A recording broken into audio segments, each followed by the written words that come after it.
This program is brought to you by Stanford on iTunes U at Stanford University. Please visit us at itunes.stanford.edu. It has been often said that America fails to produce public intellectuals, that there is a gap between the world of academia and the world of Ivy League and the urgent questions of our time. Some have even talked about a tradition of anti-intellectualism in America.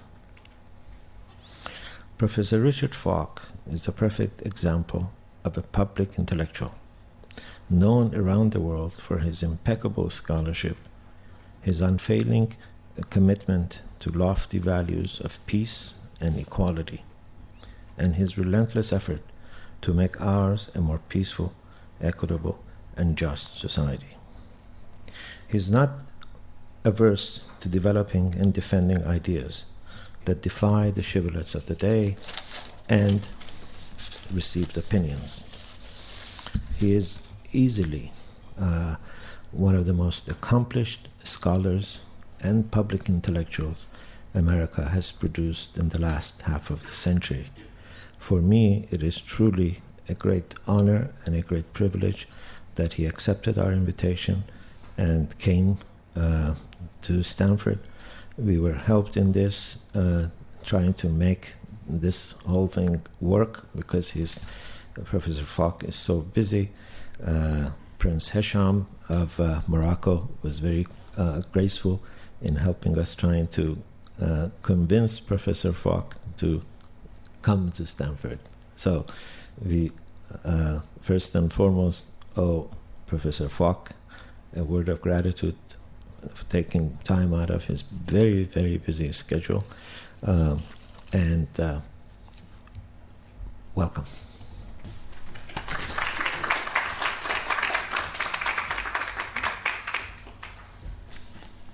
Thank you very much for those very generous words.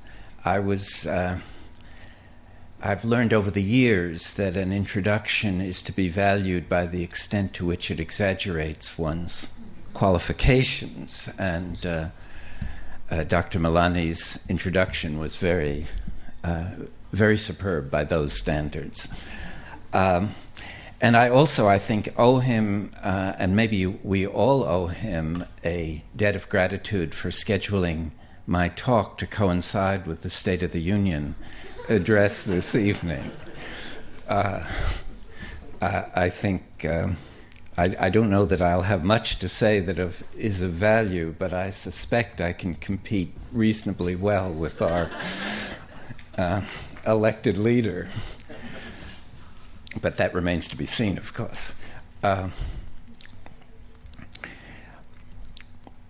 My interest in Iran and the U.S. relationship to Iran has rather deep personal roots that I thought I'd say a few words about, just as a kind of background for trying to assess the current state of U.S.-Iran relations, and particularly to put them into a context that relates the relationship to a recurring theme of world order, and particularly the relationship between the United States and the region, that is not only Iran, but the region as a whole. And in many ways, what I want to say has to do with the importance of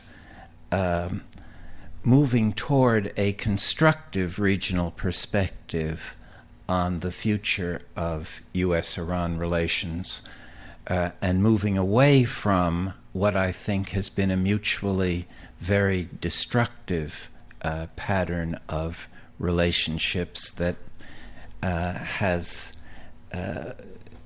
relied upon a very futile sense of regional security, regional well-being for these two political actors. My own interest in Iran goes back to the the period just after the end of the Vietnam War, when I had the insight, which was encouraged by some Iranian students that I had when I was teaching at Princeton at that time, which was that the combination of the large American military presence in Iran in the 1970s and the mid-1970s, and a political leadership that was repressive toward its citizenry, was likely to be the next site of trouble for American foreign policy. And so I was encouraged to organize, or became the chair of a small committee that was concerned about U.S. involvement in Iran. It was formed about 1975, around that time. And because there was so little interest in the United States in Iran then, this small committee that had virtually no resources had a high visibility and organized some important events at Princeton, including a talk by Dr. Yazdi, who was then a doctor in Houston, Texas, I believe. And Princeton actually had, because of this, probably the most interesting discussions of Iran in the lead up to the revolution in 1976 through 78. And as a result of this role, I had been invited by Mehdi Barzagan to come and visit Iran and meet the new political leadership of the country as it was emerging out of this revolutionary process. And I went to Iran at that time, accompanied by two other people, and we did have the opportunity to meet the new leaders and some of the old leaders, including Bakhtiar, who was the prime minister, but also Ayatollah Khomeini on his last day in Paris. It was the day before he left for Iran. And it was unclear then as to what would be the future of U.S.-Iran relations.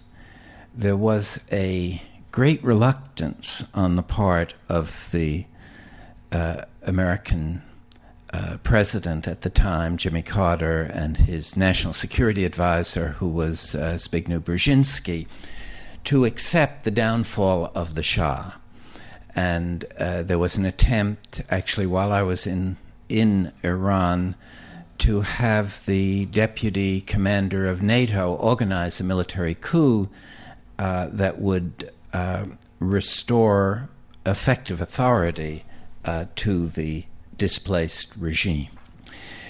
And what this experience that I had conveyed to me was this interplay between these two political actors.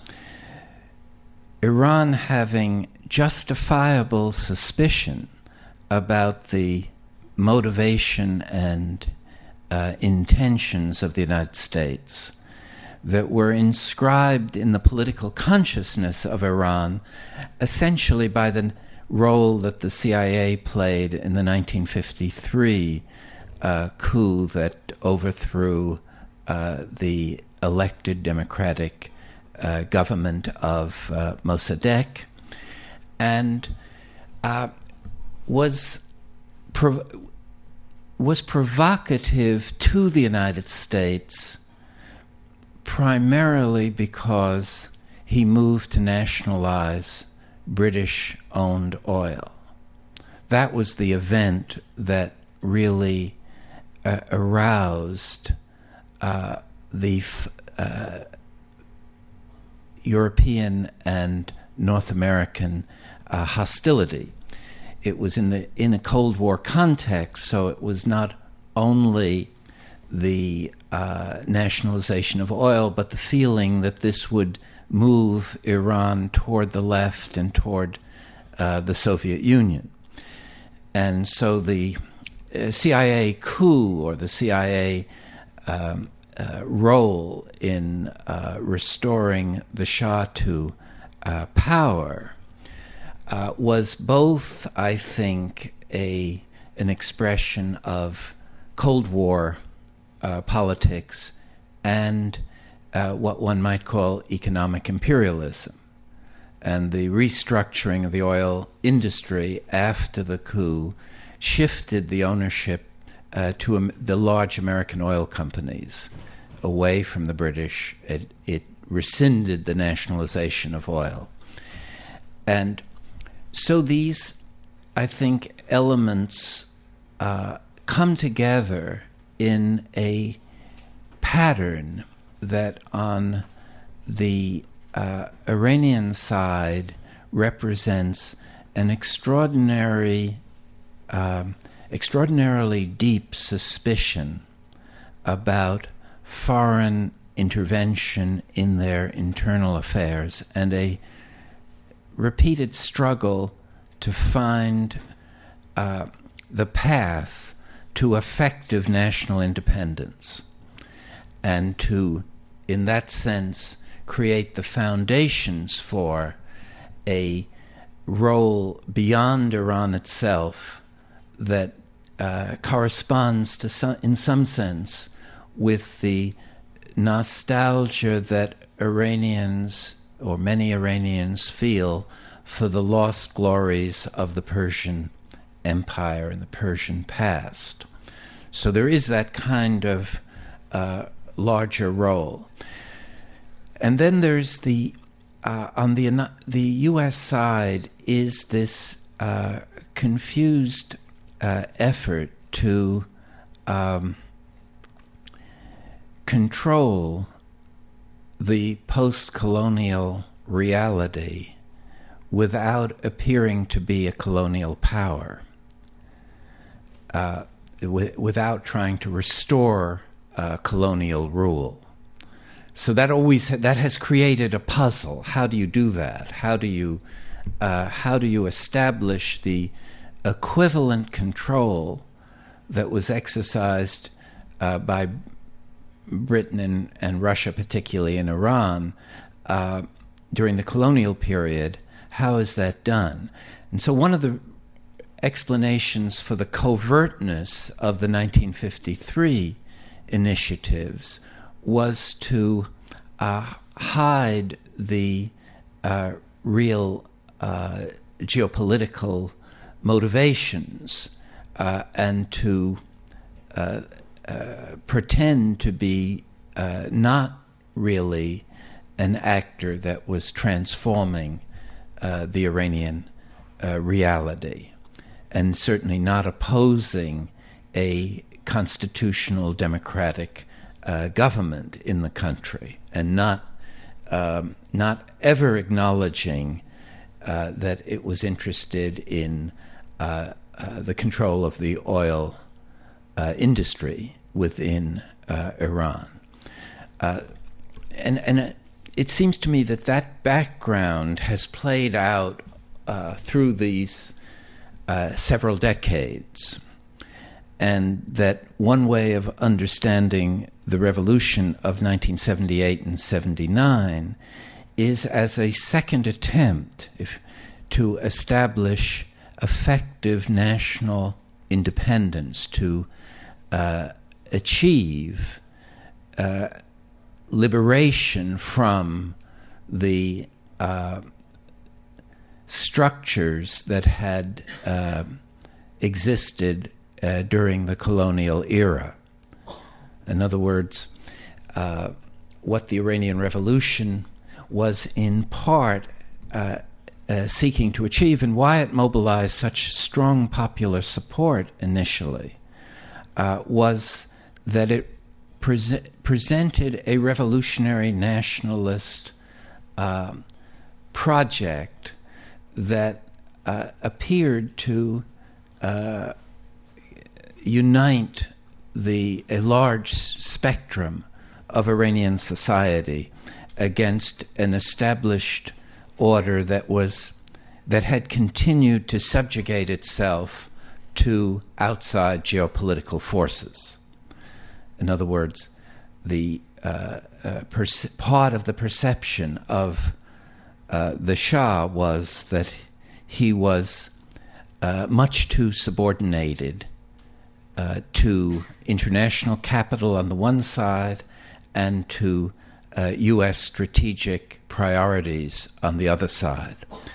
Henry Kissinger, in his memoirs, referred to the Shah in these words, and I quote, I think exactly, as he called the Shah the rarest of things, an unconditional ally. And what he meant by that was that the Shah was doing things for the United States that really no other government in the region was willing to do. He was supplying Israel with its oil requirements and supporting them politically. He was even supplying South Africa with oil at a time when it was very awkward for the United States itself to do anything that looked as though it was helping apartheid South Africa. And then, of course, Iran was an enormously important strategic site for surveillance of Central Asia and the Soviet Union in this period, and was considered crucial to Cold War activity. So that in this period, I think, there was this sense on the American side that Iran under the Shah was a perfect strategic partner. And it was, in a sense, what we've experienced in recent years is an attempt throughout the region to bring back that kind of political relationship between the United States. In other words, to restore a post-colonial imperial geopolitics in the region, starting with Iran. There were many expressions of misunderstanding that pervade this evolution of the relationship.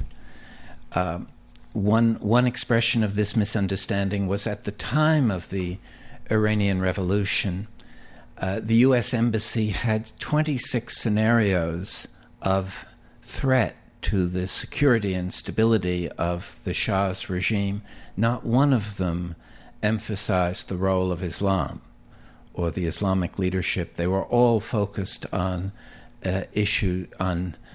dangers to stability coming from the left, coming from Marxist circles. And as is well known, many of the leaders of the Islamic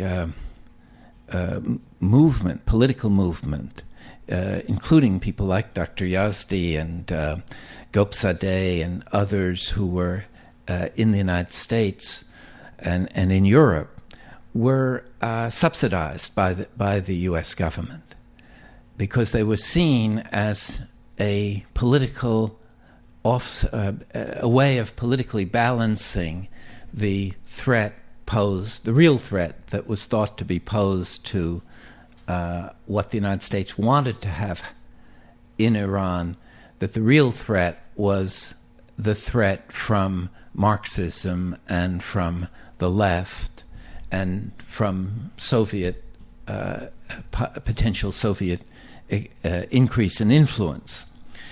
So that the efforts in this period were based on this unrealistic sense that one could continue in the post-colonial period this kind of unequal structure of relationships. And that seems to me to be the most fundamentally persisting themes, and it's not just a matter of particular leadership in this country, it's a bipartisan understanding of what is appropriate in this U.S.-Iran relationship.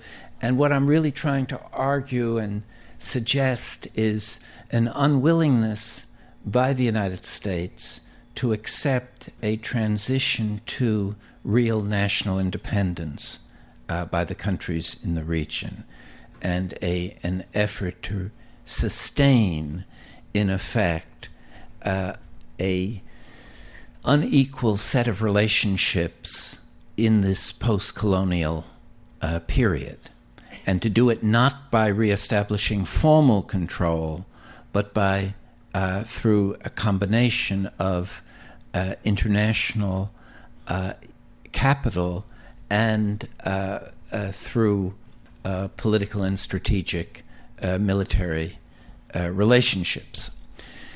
And this set of expectations ran very deep, I think, even in most liberal of American leaders, like Jimmy Carter, for instance, when he spent New Year's Eve with the Shah in Tehran. I think it was in 1978, actually, January 78. He made this famous toast that to the Shah, calling him an island of stability surrounded by the love of his people. Those were the exact words. And this was just as the Iranian Revolution was unfolding, and was often quoted that to me when I was there. Also, Carter called the Shah to commend him for using force against unarmed demonstrators after the Jaleh Square demonstrations, which was one of the high points of the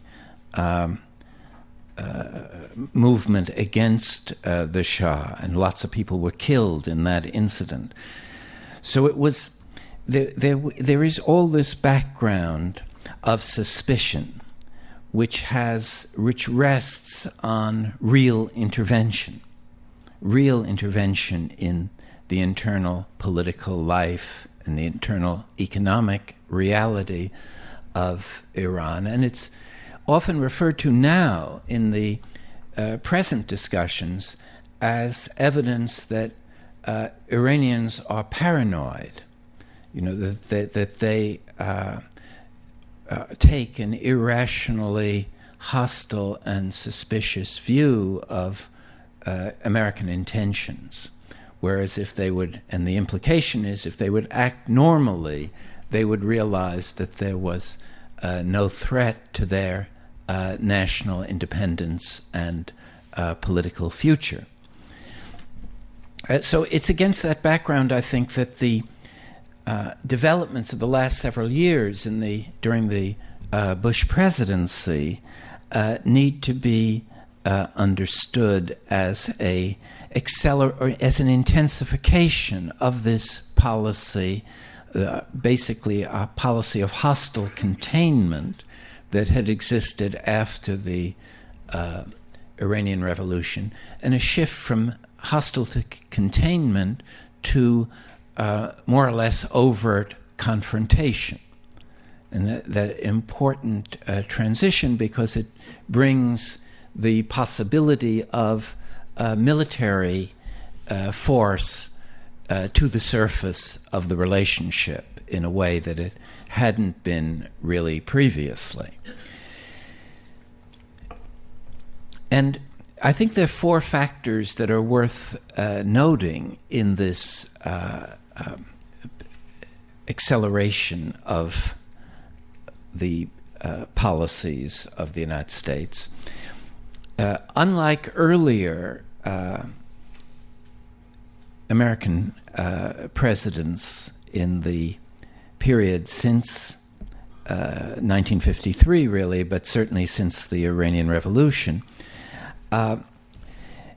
the people surrounding Bush and Cheney were very convinced that the future of world politics would be settled in the Middle East.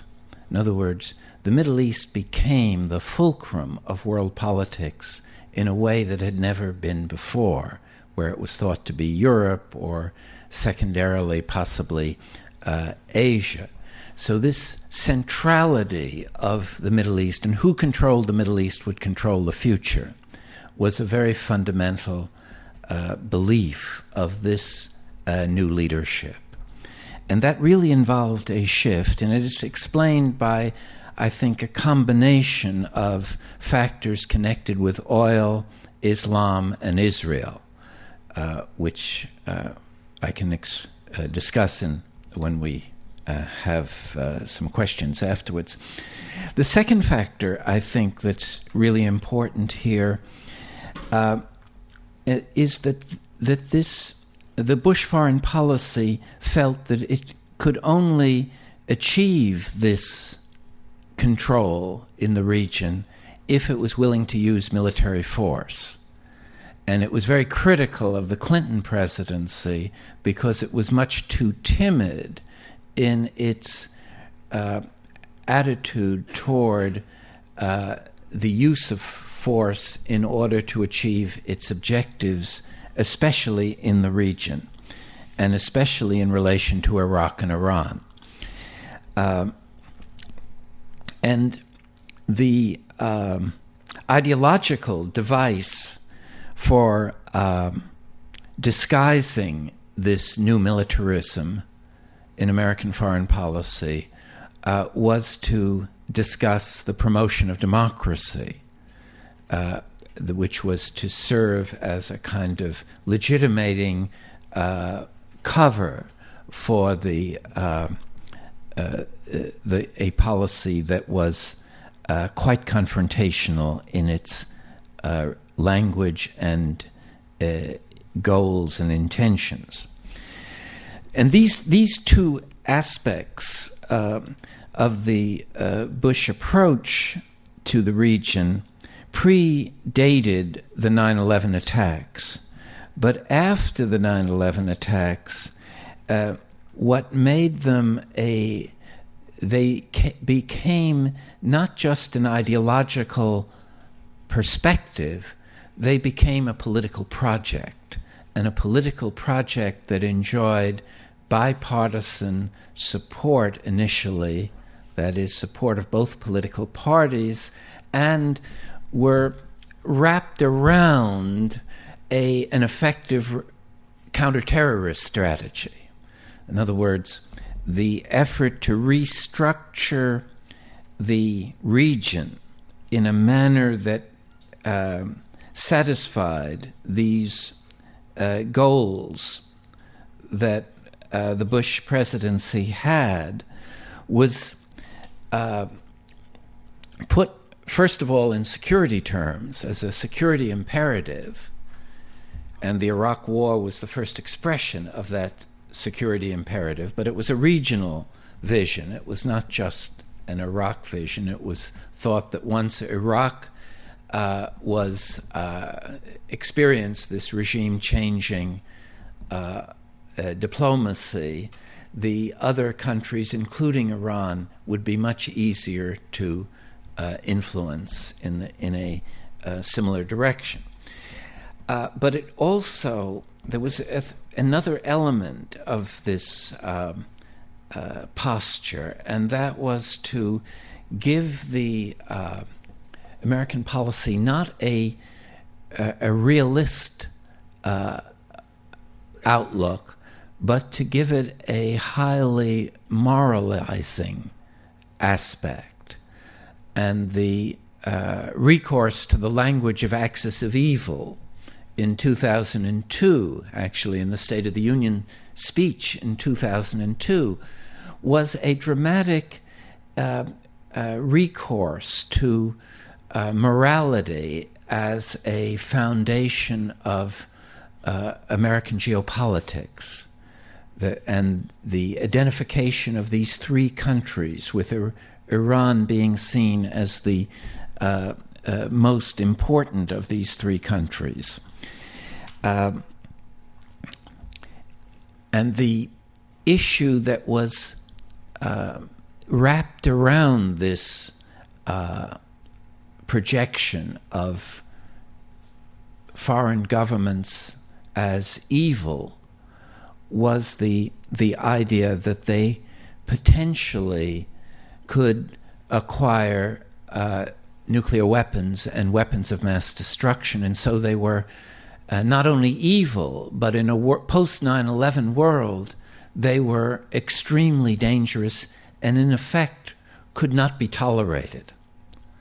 See, that's the real impact of 9/11 on the way in which the attitude toward Iran changed. And of course, this was later on reinforced by the emergence of Ahmadinejad as the Iranian president, who had recourse to highly inflammatory language, as you know, and that seemed to create a foundation for this kind of aggressive policy, which was articulated in terms of preemptive war and not waiting for the threat to become so serious that it would could initiate real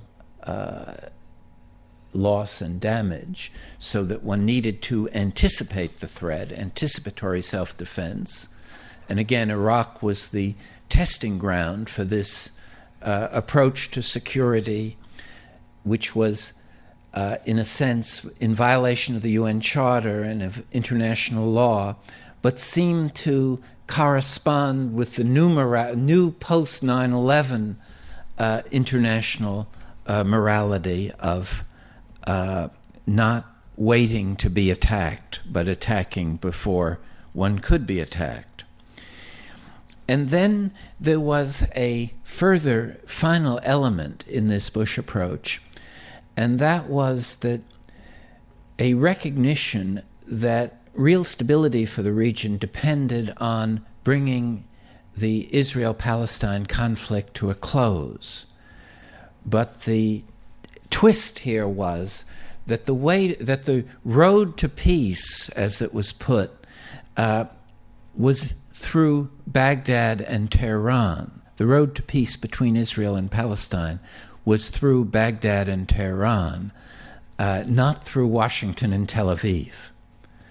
See, and that was an effort to say, in effect, if we can get the kind of compliant governments in these key countries, then the Palestinians will have no base of support in the region and will have to, in effect, surrender and accept whatever Israel offers them. And it was based, I think, on an illusion that there was a sufficient linkage between the governments in Baghdad and Tehran and the Palestinian struggle. So that all of this, it seems to me, reproduced in a new form the same policies that led in 1953 to the covert intervention in Iran, and led to a very unproductive response to the Khomeini-led revolution in 1979.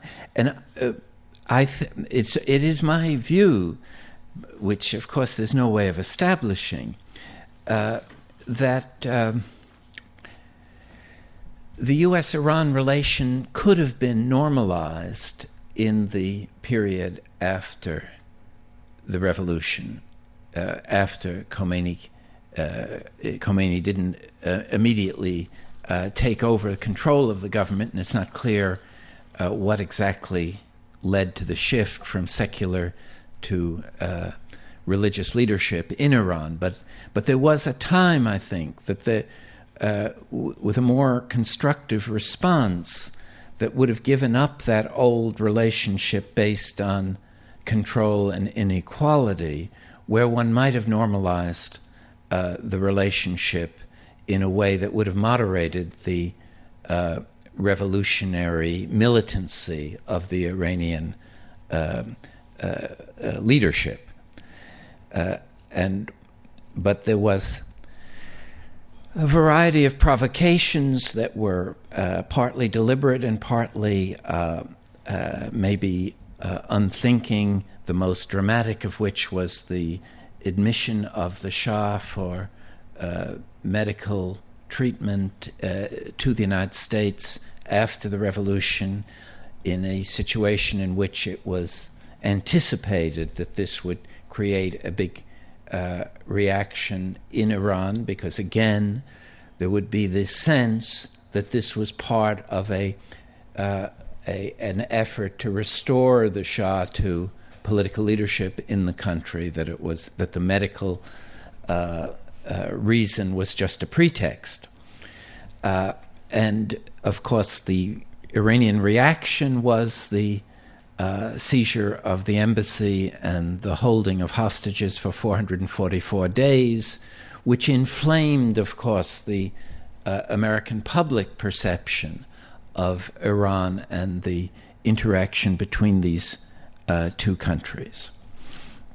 So I think that background of suspicion and intervention, and how do you create positive relations in a post-colonial world?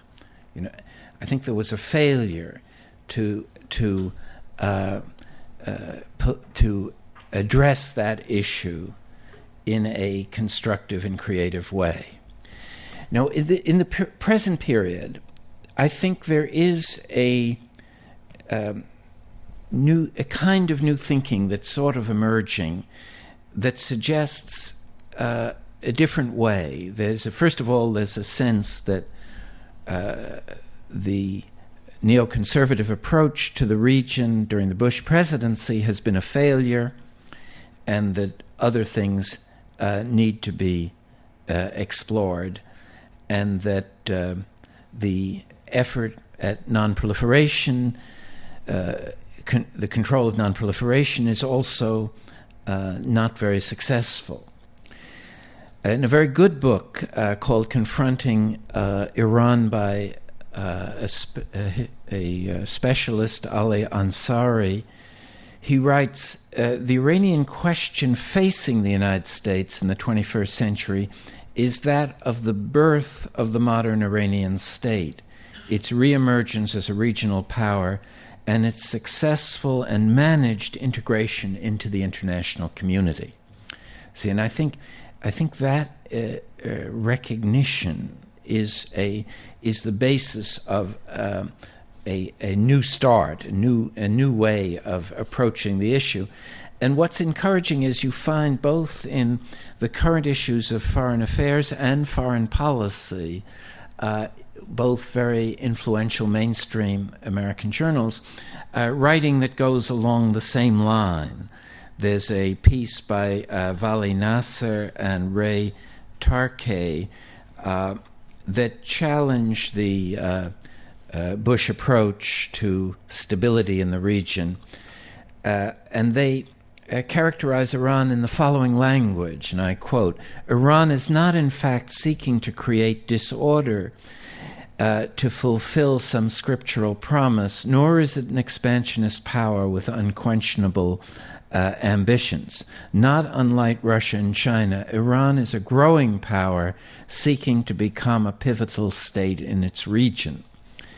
And in Current History, Saman Vakil writes, "For now it is clear that Washington's unrelenting pressure is only obstructing prospects for Iranian reform, while increasing Iran's influence in the region. The leadership of the Islamic Republic could not be more pleased." In other words, the assessment is that not only has the confrontational policy fail to achieve its goals, it's actually had the reverse effect, both internally to Iran by creating this nationalist feeling of being under threat, and regionally by making the whole climate of opinion question the American presence, the legitimacy of American foreign policy, and promoting a new wave of radical populist nationalism.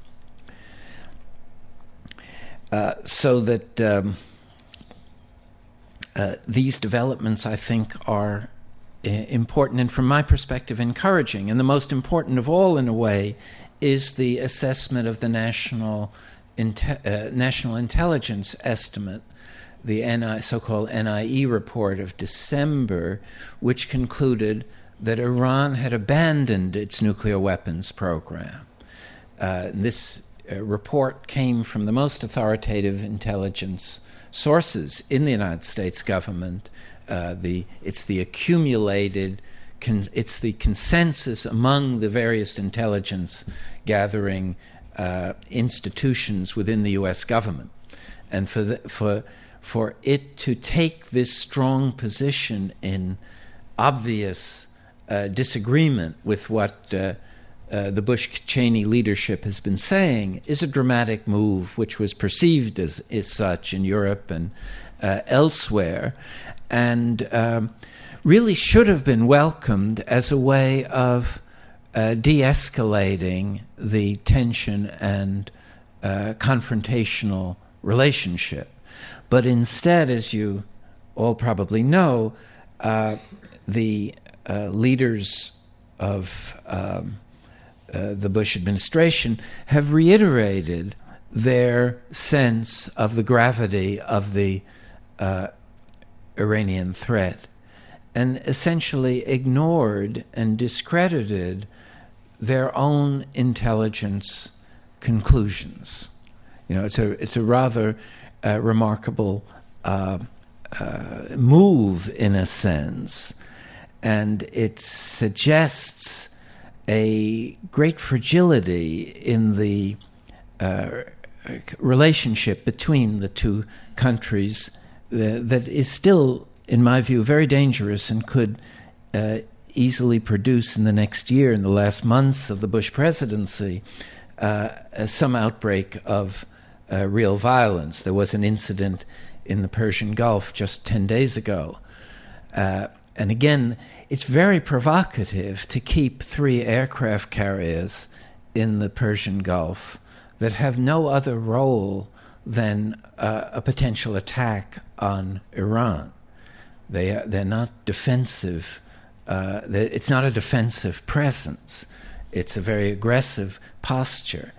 And it's coupled with this increasing appropriation by Congress of the Democracy Promotion Program, which is really a cosmetic way of describing regime change for Iran, some over $100 million being devoted to this. It's well known that there's special forces operating in Iran.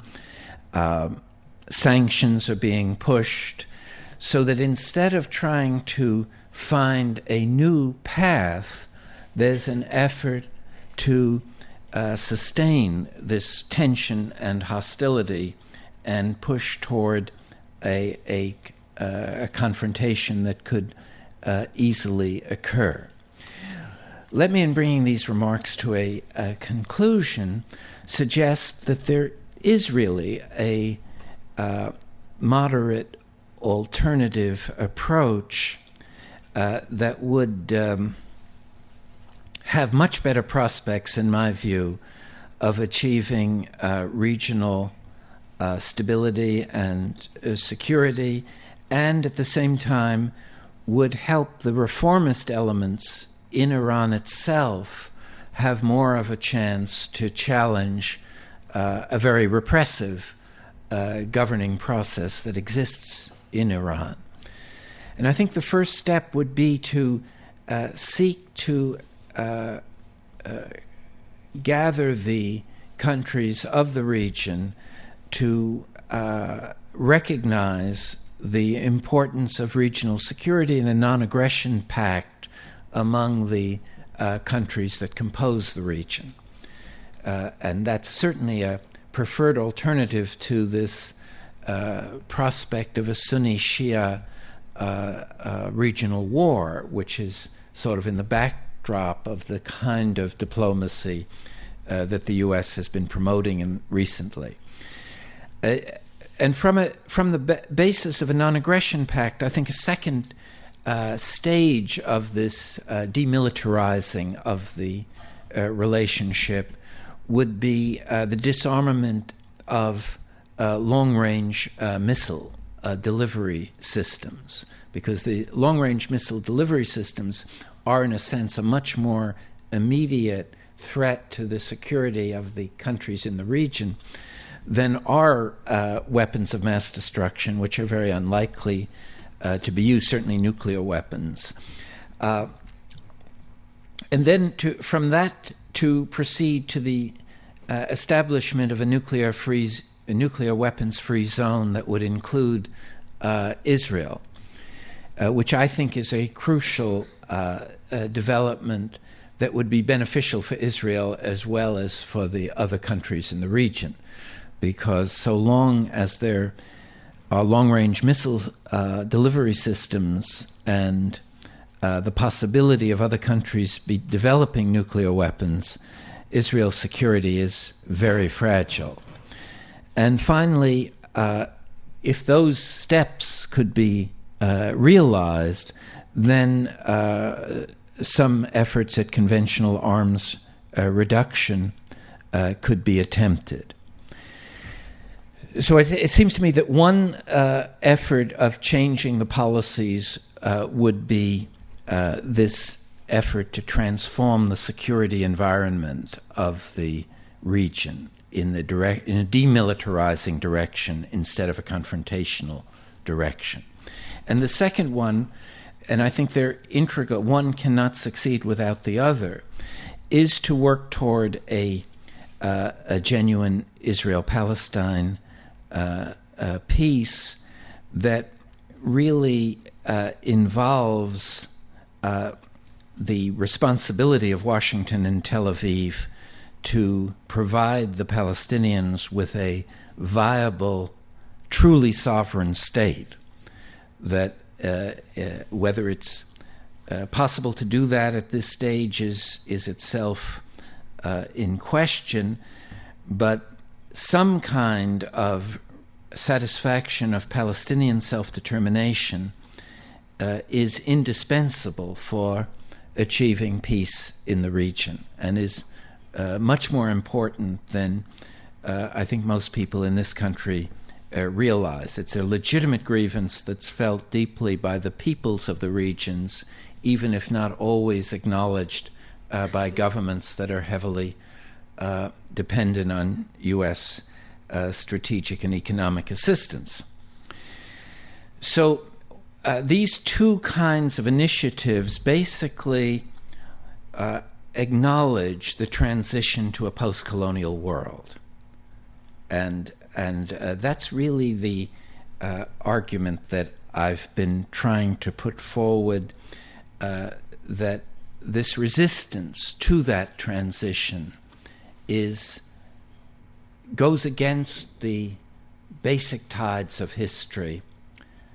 It is very costly economically and in terms of the legitimacy of American diplomacy, and it, in the end, aggravates the very problems it's seeking to resolve, and that to move on from that requires a real shift in focus.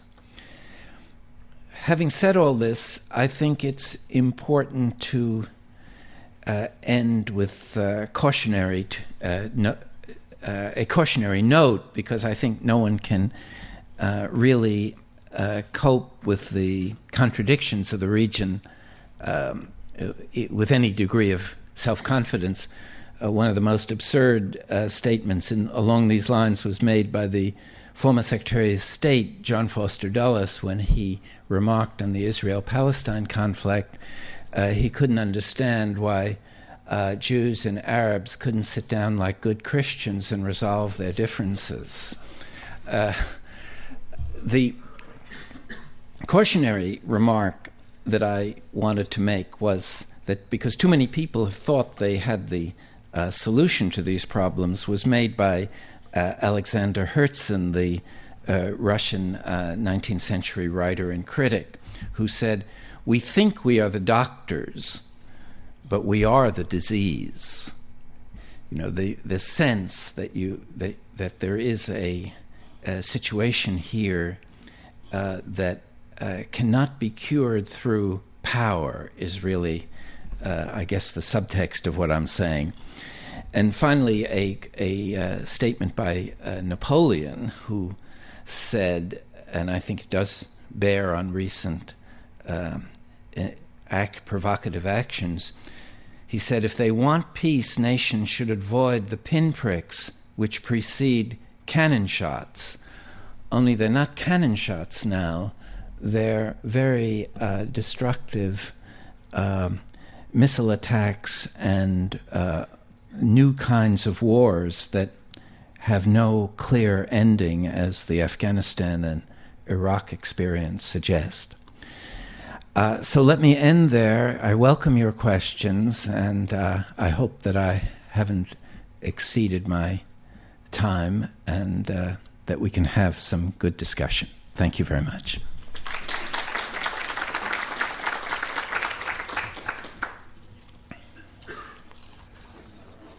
I see a question right here. This is a rather hypothetical question, but it's a question I've been wondering.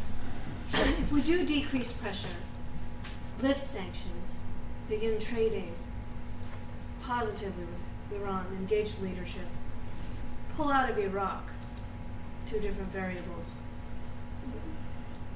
what's your opinion about the relationship between Iran and Iraq, if that were to happen?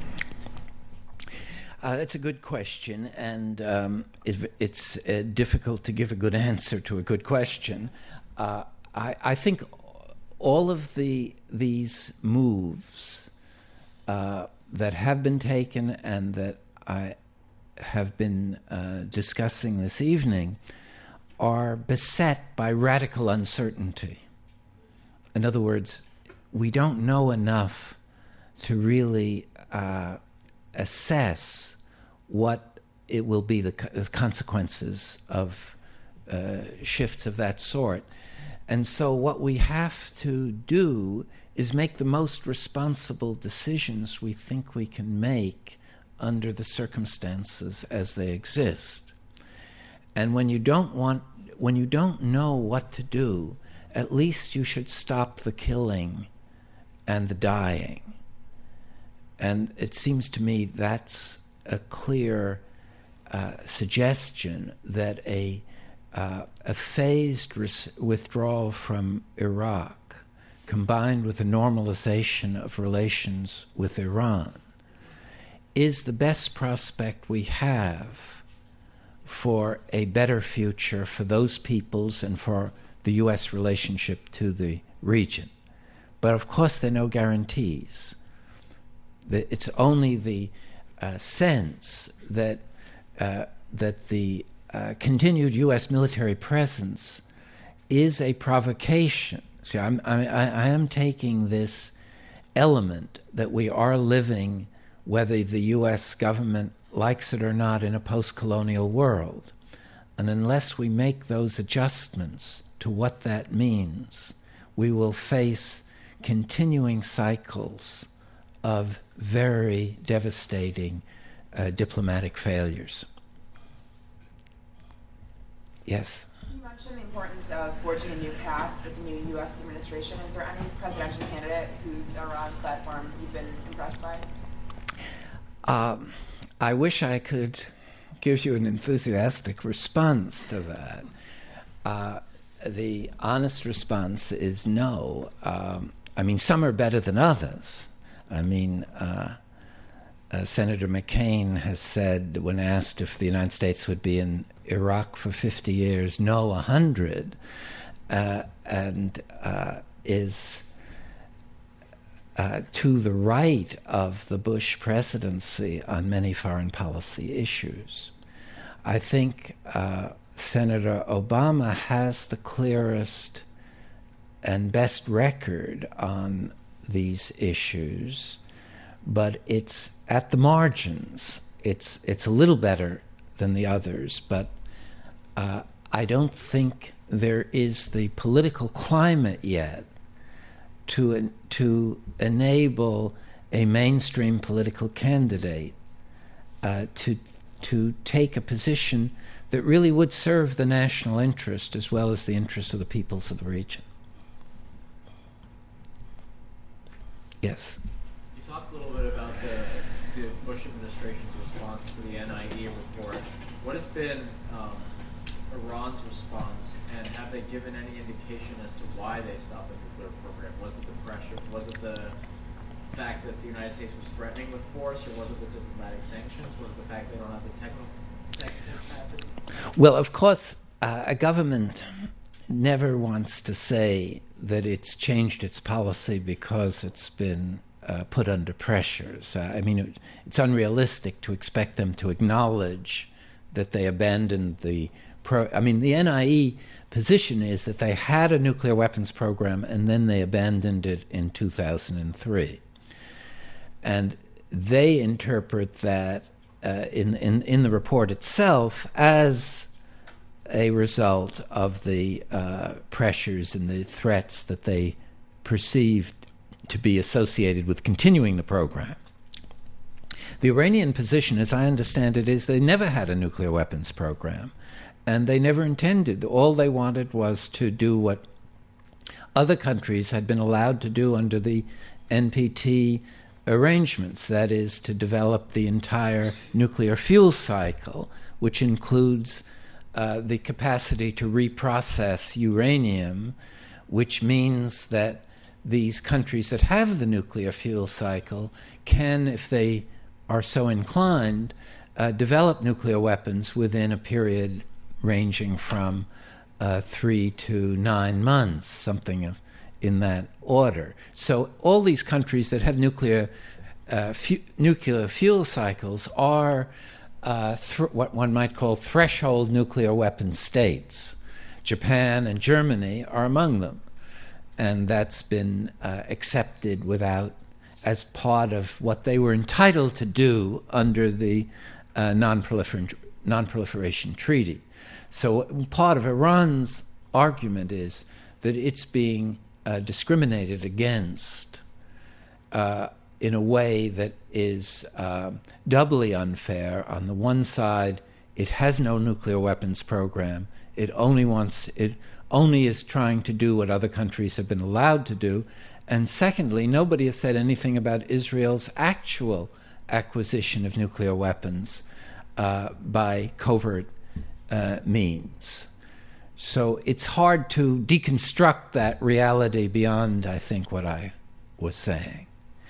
Yes, please. You say a phased withdrawal. I wonder what you might consider the phase is. Just looking at the arguments that some people say we need to set a deadline because it will make Iraq stand up and take the issue seriously versus those that say pull out too fast, it will collapse, and all regional players will rush in. Yes, I mean that's part of the radical uncertainty issue, because it's very difficult to assess what kinds of pressures for political reconciliation would emerge, if they would emerge, during a phased withdrawal process.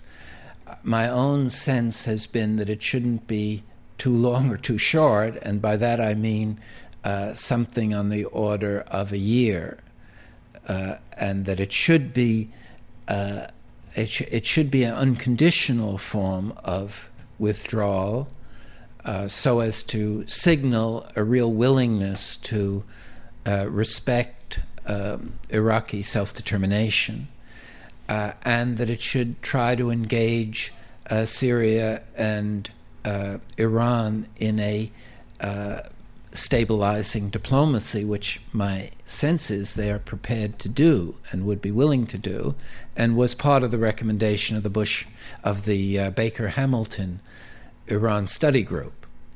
Really what I'm saying is not that radical. It really goes very much along the lines of what this bipartisan study group that was really composed of quite conservative people had proposed to Bush more than a year ago, and which the surge rejected as was a policy of rejecting that.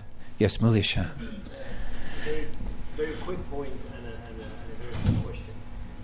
You should add a fifth point, I think, and it has to do with the Bush doctrine, is that the talk about democracy and even fundamentalists coming to power was not necessarily just a naive perception. It was also the belief that these were like communist parties, that essentially Islam was an ideology, and eventually it would retreat, and eventually it would not stand its ground. So that's something you may want to investigate further. Yes, no, I think that's. I tried to sort of suggest that when I talked about oil Islam and nuclear weapons being the sort of underpinnings of this Bush orientation. But I think there's no question that they regarded this as a new Cold War, and that but a new Cold War with a different political environment, because in the old Cold War you had the Soviet Union in a position that it could deter military approaches to ideological confrontation. Here, the United States in a unipolar world was not deterrable. And therefore, the military option, as they keep saying, we aren't taking the military option off the table. And this goes back to your question about the candidates. None of the candidates, as far as I've been able to follow, has argued. Certainly, Senator Clinton has not. She's reinforced that view that Bush was correct in not taking the military option off the table. But as long as it's kept on the table, what one might call the 1953 syndrome remains, because it's not there's not a symmetrical relationship here. There's a relationship between the greatest military power in history and a very vulnerable state.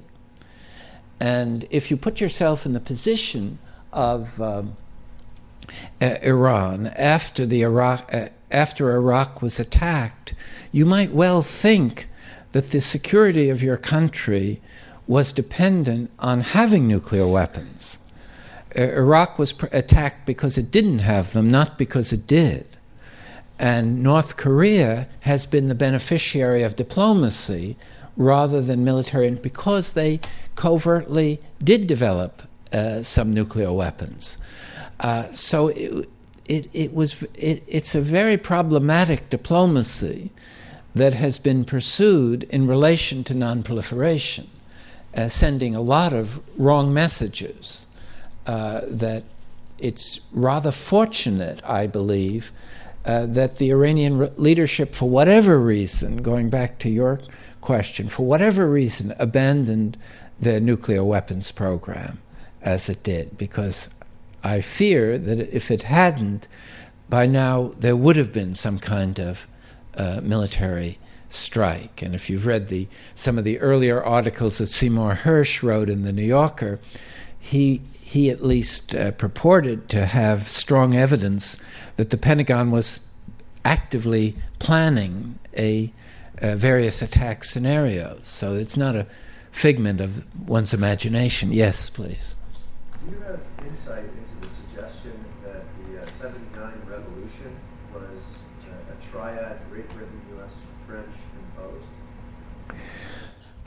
Well, I've heard that thesis or variations on that thesis a lot, and there's no question that this is part of the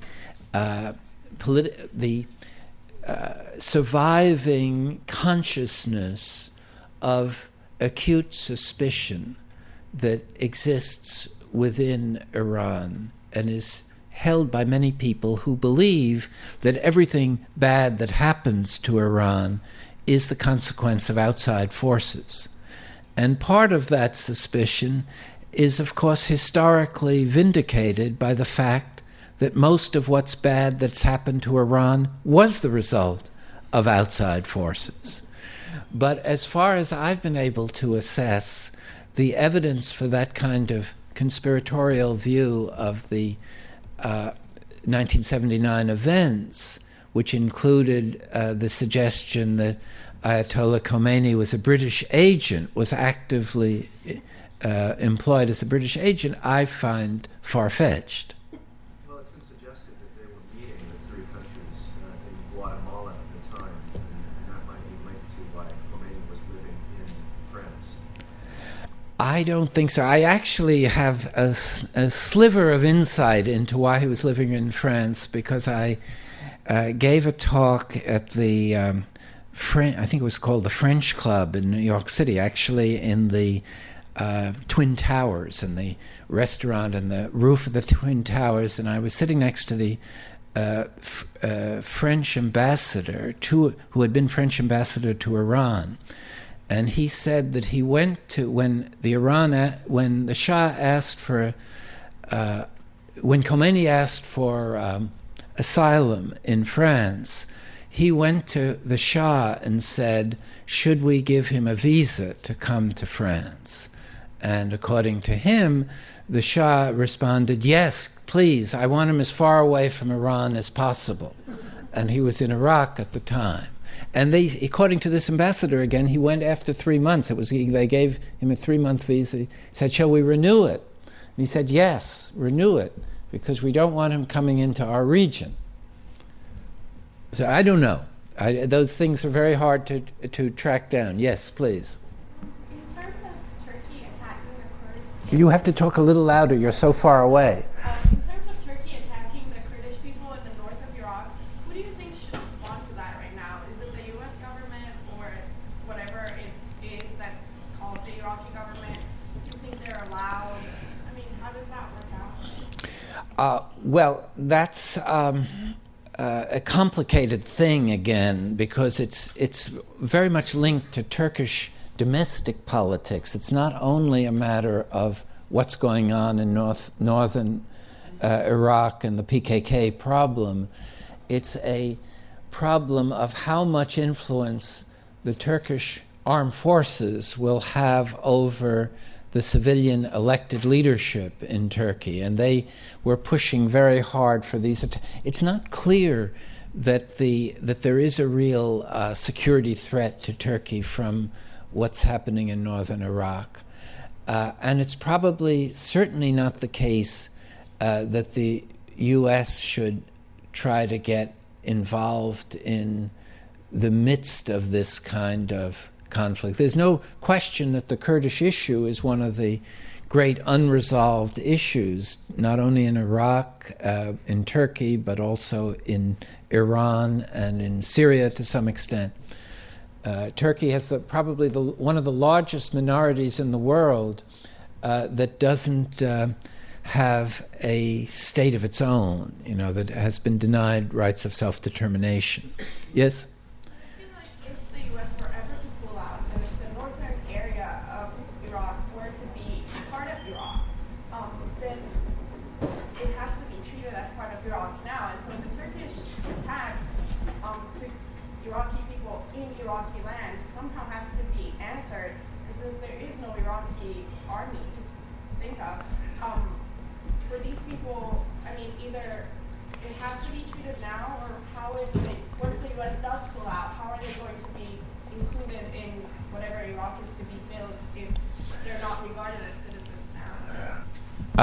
Your point is that the Kurdish region is vulnerable if there isn't some kind of security arrangement. Yeah, well, if they aren't protected, then wouldn't they have a point in being unhappy with being part of whatever Iraq is to be built?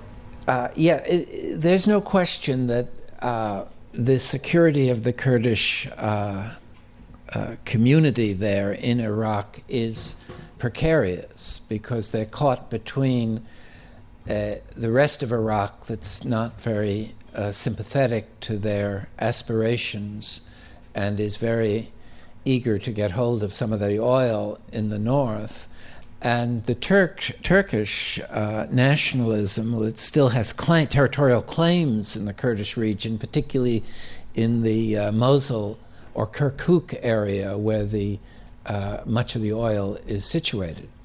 So I think it would require some kind of regional arrangement that would provide the best hope for stability.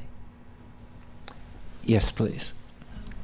Do you believe that the various European governments are overly cooperative with the U.S. administration now? Or are they covertly perhaps more independent than they seem and responsive to their own economic motivations? I think they're walking that kind of tightrope between the two. I mean, that you have governments now in Germany and France that are much more conservative than had existed earlier in the Bush presidency, and particularly Sarkozy is very eager to follow a kind of American line. At the same time, the Europeans have pursued an independent economic path and would like to get a larger share of the economic opportunities in the region. So I think it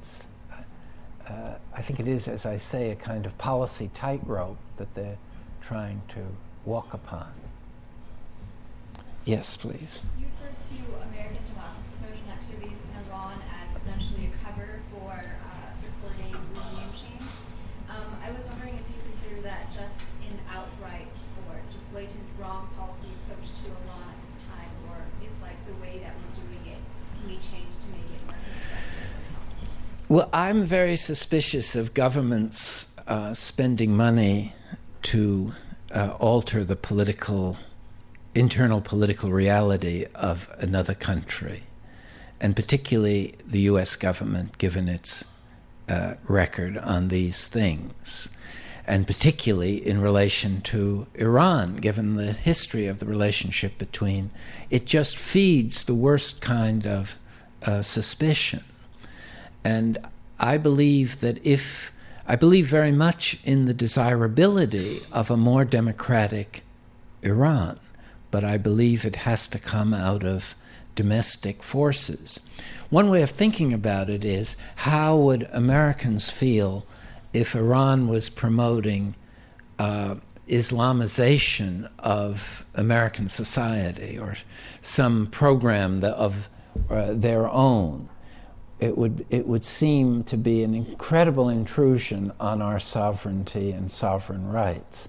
And it's only because of the survival of the colonial mentality that one can think that it's okay to promote change of the elected or constitutional arrangements in a foreign country, but intolerable to have them do that to us. Yes, please. Well, the question that I will ask you will need a hypothetical answer. It will be a difficult one for anyone to guess, but in your opinion, a military attack against Iran, how would that affect, what sort of consequence would that have for the U.S. and the region? And how would that be any different than the consequences that we have seen in the attack against Iraq? Well, that, of course, it depends on what you mean by an attack. The general thinking is that the attack on Iran, if it were to take place, would be basically an airstrike or series of airstrikes, not an invasion.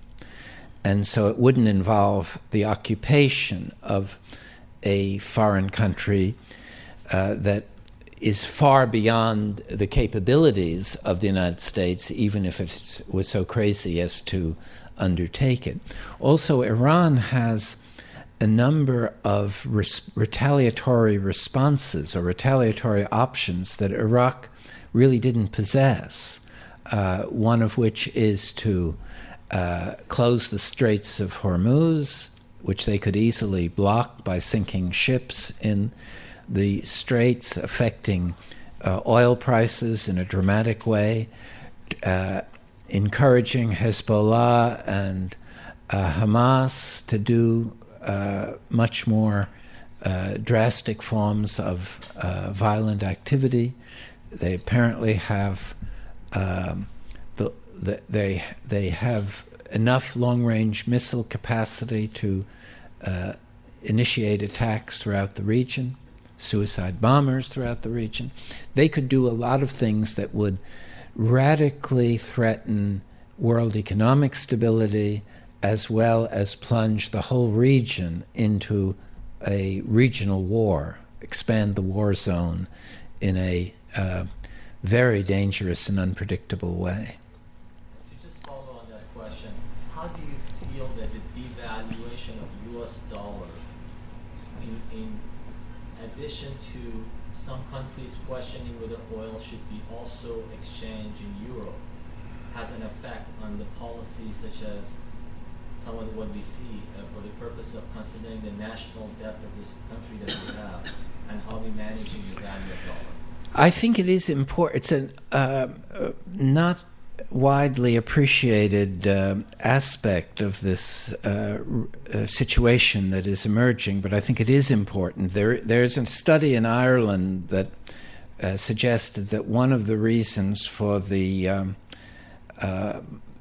attack on Iraq was Saddam Hussein's intention to shift the oil accounts from the dollar to the euro. I have no way of knowing how accurate that is, but I think that this falling dollar and the symbolism associated with that loss of currency stability for the U.S. is a very serious consideration. Yes, sir. Mahmoud Bunshapuri, San Francisco State. Richard, thank you so much. I found your review of the history very suggestive. I've had in the past the fortune of being on several panels and apps on ISD with you. So yes, you look familiar to me, yes. Here we are, and I'm very glad to benefit from your thoughts again. I was particularly intrigued with your thoughts on the transforming security environment. I like the idea, but I think the idea should be based or premised on some kind of understanding the legitimacy of the Iranian security inferior sort of complex in that region, and plus the fact that the Iranians have their own identities, the Persian Gulf region. Yes. They would like to kind of identity and legitimacy of Iran being sort of actually understood by the United States. And then I think when you said that you feel you have sort of some sneaking suspicion that this administration, before it leaves the office, they may actually encounter Iran. You know, as I look at the Pakistani situation, and I look at some of the journalistic forecasting that are pointing to the fact that the American troops might end up going to Pakistan as opposed to Iran. I was wondering whether you can comment on that. Yes, I mean, I think that that whole area is filled with potentialities of very serious developments, and Pakistan is probably the most dangerous country in the world at the moment. And it has nuclear weapons, it has extremist elements that have access to significant power. It's a large country. I think that the U.S. thinks that the only way it can control the Afghanistan situation is to have a much stronger paramilitary presence within Pakistan, which would further destabilize the situation, probably as far as the existing government is concerned. So I think there are a whole series of factors that make that situation likely to produce some unpleasant surprises. What they are is hard to anticipate. And I agree with you fully that there has to be an acceptance of Iran as a regional actor it's not only an independent state, it's an important participant in a very important region. And that's why I quoted from Ali Ansari's book, which I recommend very strongly. It's a very good, balanced discussion that has a lot of sensitivity to these historical developments. It's called Confronting Iran, and it was published just a year ago. But I think he's one of the best specialists on Iran that I have read, anyway. Yes, please. I'd like to know what you think. A little bit louder? Sorry. What do you think, how do you think Russia and China view Iran, and what role are they playing in the conflict of Iran and the U.S.? That's an important set of issues, but I know very little about them, so I can't really say very much. I mean, Russia, I think, sees opportunities in Iran, and Putin has definitely tried to pursue an independent set of initiatives that are much less hostile toward Iran than those pursued by the U.S. And Bush at a press conference was asked about this and sort of evaded the implications of the question. But I think Russia and China, for that matter, China is very preoccupied with arranging its energy supplies, needs the resources, natural gas and oil, that Iran possesses. So my sense is they're pursuing a very low-profile diplomacy that aims at filling a vacuum created if the United States can persist in isolating Iran, or trying to isolate Iran.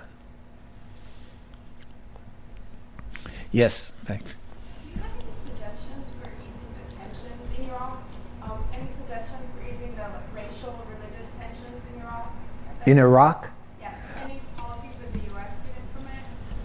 Well, I think withdrawal would be a first step, because I think that, and also, of course, the U.S. from the beginning aggravated those tensions, first by this total disqualification of the Ba'ath Party, the total de-Ba'athification of the governing process and military forces and police, and an election process that brought to power a Shia-dominated government. That there was no easy way of creating a transition to a more ethnically balanced or religiously balanced governing process.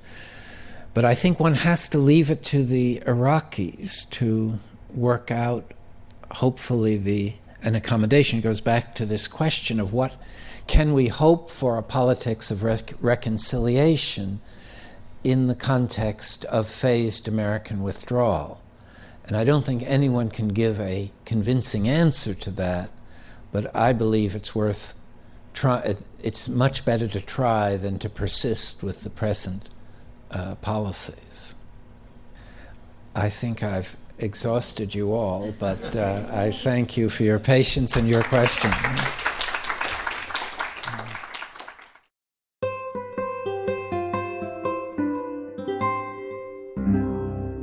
The preceding program was brought to you by Stanford on iTunes U.